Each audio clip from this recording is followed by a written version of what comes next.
Hey everyone, welcome to today's video. So today I wanted to speak about something that is at the heart of the entire Division community, and that is the appeal of the Division 1 game currently. Even after going on almost, 4 years, the Division 1 is still an appealing game. And I wanted to speak as to why it still is and why there's a little bit of dissatisfaction in the Division 2 community. So this video is going to be a little longer. It's not structured much, but I have some structure. I have 3 points I want to discuss, and I want to hear your feedback at the end of the video. So first of all, there's this report that people are still playing the Division 1. If you look right now as I'm recording, there are people chatting in the open area chat here. And over the course of this video, what I'm going to do is I'm just going to be traveling from safe house to safe house. And I want you to just keep an eye out on the environment and see players there. I'm not going to point them out. I'm going to continue just talking, but I'm going to move from safe house to safe house. Now, this safe house that I'm currently standing in, a few people have come in and left, so you just have to take my word for it. So the first reason why the Division 1 is still appealing even in 2019 is because the game has an identity.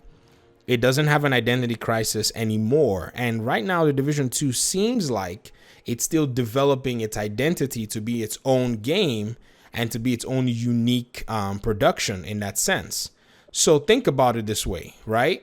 You have the Division game, which has been established for about 3 years, and everything, all its, almost all its kinks and almost all its issues have been worked out of it. And so the game has its own lore, its own story, its own Dark Zone lore, which is different from the Division 2's Dark Zone lore.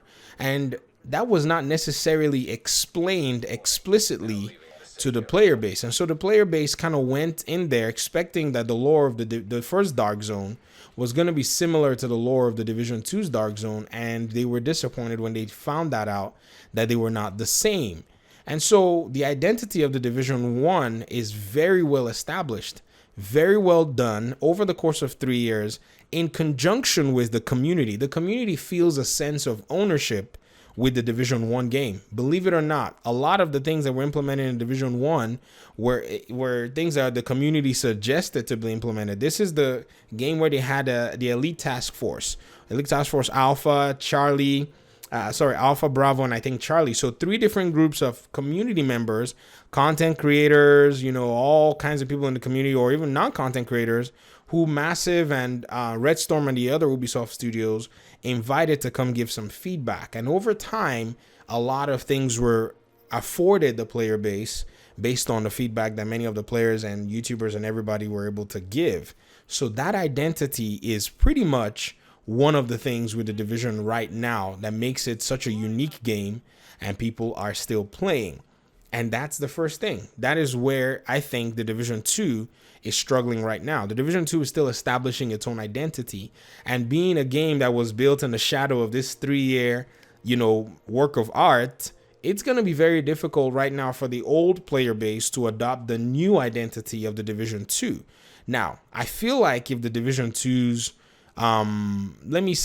if its identity was communicated, or if its vision was well communicated with the community, then we would have known exactly what to go in for. Maybe they communicated it. Maybe they said, hey, this is going to be a very different game, by the way. This is not going to look like, the old Division game. This is going to be very different. And maybe we just kind of in the hype and in the excitement, we kind of did not look much carefully to see how all these things would have played out. But the truth is, we probably would not have been able to detect, the things that are causing the dissatisfaction now until we actually tried it. And so this is the first part. Now, good thing I'm here at the terminal, and so far every checkpoint or every safe house we've traveled to, we've seen at least 2 people. And the second thing is the systems within the Division game. The first thing is the identity, which is a game formed by Ubisoft and the community, and while the second one that follows is the game's systems. Now, let me show you what I mean by the systems within the game. The Division 2 is not only a shooter, it's an RPG style shooter, the Division 1 itself. Now, the Division 2 is a heavy shooter with some RPG-esque elements. Very different. Sounds like the same thing, but let me start showing you a few things. Now, for those of you who have never really played the Division 1, here is a skill tree for the Division 1. Compared to the skill tree for the Division 2, This is a masterpiece. This is something that was very unique, something that was very attractive to a lot of players. You could equip each skill. You had 9. I think you have about 8 in the Division 2 or something like that. Each one has about 3 mods, which is kind of nice. There's some diversity even in that one. I'm not saying there isn't. But then with all of that, you could unlock all of these. You had some really cool things that I wish we had in the Division 2, like your mobile cover. The Division 2 is a cover-heavy, cover incentive game, yet somehow we don't have the system to be able to carry a mobile cover. A very interesting aspect of the game, we do not have, which is quite shocking in my opinion. And so with little systems like this that the developers, had that were very interesting, I feel like they followed the data too closely. The developers have data on what we're doing. And I think this was not a skill that was used too much. We use this when we're farming in the Camp Clinton map that was added later on, Resistance, which is over here on the northwest side of the map from my area, yes. And so that's mainly where we were using it in some of the missions where we had to just hunker down and deal with waves of enemies. But in most of the open world, there was enough cover for everybody to work with. See, there are now 4 people in here since I started talking. So just pay attention to that. And so with the system like that, it's really interesting that that's missing because you spent all your time upgrading these tutorials, get out of here. Upgrading your base of operations to be able to unlock your medical, your tech, and your security wings, which provided you all these benefits. And I wish we had some of those systems in the Division 2 that these actually brought, with them. Because if you look at everything, if you look at how all of it is structured, it makes a lot of sense why a lot of people seem to be dissatisfied. Now, not only are the systems in place that, that make it, something of a fun, project. But if you go into the perks system, which we do have perks in the Division 1, but the perks and the talents here are just amazing. Yes, we have perks in Division 1. You have all this fun stuff that you get, more stash space, blah, blah, blah, good. But then we had talents. Talents were the game changer. In PvP and PvE, these things, they change the game for you. And to be very honest, some of these things here, you have to wear like one piece of a brand set to get them into Division 2 right now. It feels like Division 2 was a little miserly and stingy with making the players very strong and effective in combat.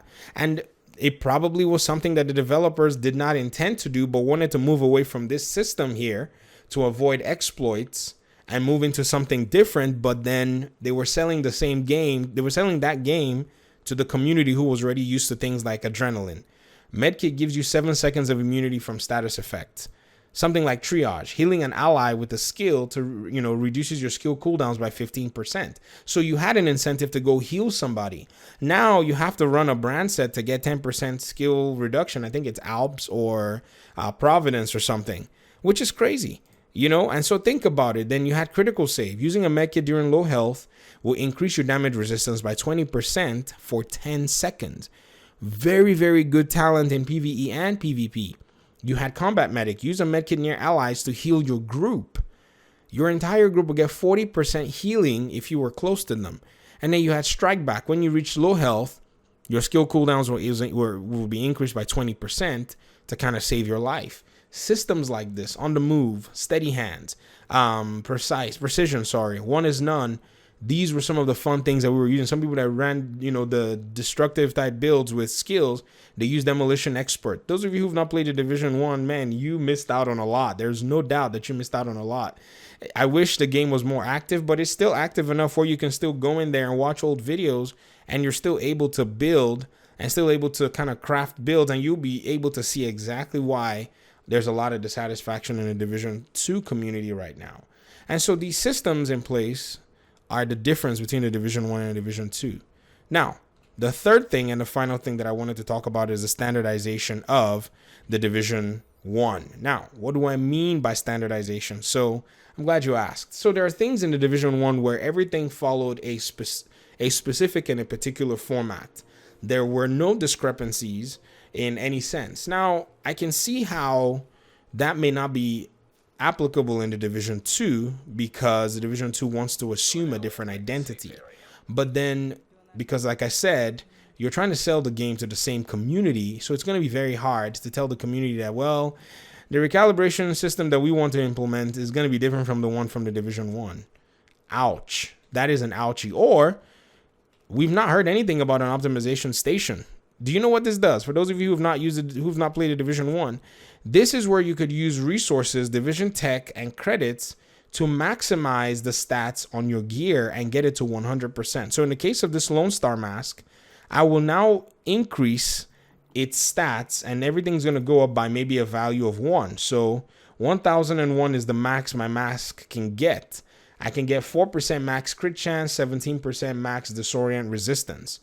Good, right? So dismiss, but I still have my firearms, which goes a little higher, and I can optimize that till I get the maximum number of firearms, but I'm burning resources doing that. So now resources were not just a chore to farm, which they could be, but they had a lot more use that was very directed, and you could continue to do this. When you run out of resources, you went back and you farmed. Now, people have been begging for this. I see this as comments on my videos all the time in State of the Game. And this is a system that I feel like made everything so standardized. So instead of having a normalized dark zone, somebody could actually work to get their build to reach, the maximum specific number or the max amount of stats that they wanted their items to reach. This was just one aspect of standardization. Another aspect of standardization was that each gear set or each gear item followed a specific standard where they had a major attribute, which could roll anything. Yes, it made the RNG a little rough. A minor attribute, which could roll a minor attribute like ammo capacity. And then if it was a 6-piece brand set, it allowed for you to be able to run whichever types of mods you wish to, depending on the piece. In the case of the chest piece, only 2 mod slots were available, and that was the same in every chest piece of every kind of gear set. It's not like the Division 2 where the Gila, you can run 2 defensive and 1 utility, and then, with like the Fenris, you can only run 1 utility or something like that. Things are all over the place in the Division 2, whereas Division 1 just followed a specific strict pattern, and this was very, very, very good for the game. And then on the backpacks, you could run some performance mods, and then on the holster, you could also run, I think, a performance mod as well. And the performance mods were, subject to RNG, but it wasn't crazy. There was also a very good crafting station that allowed for you to craft items. So that standard system is what the Division 2 I feel like may be lacking, that makes a lot of players say, we want to go back to Division 1. So what can the developers do? The developers can actually start to import some of these systems into the Division 2, or if they're going to go with the new pathway, then they need to kind of be really prompt in how they implement the new things.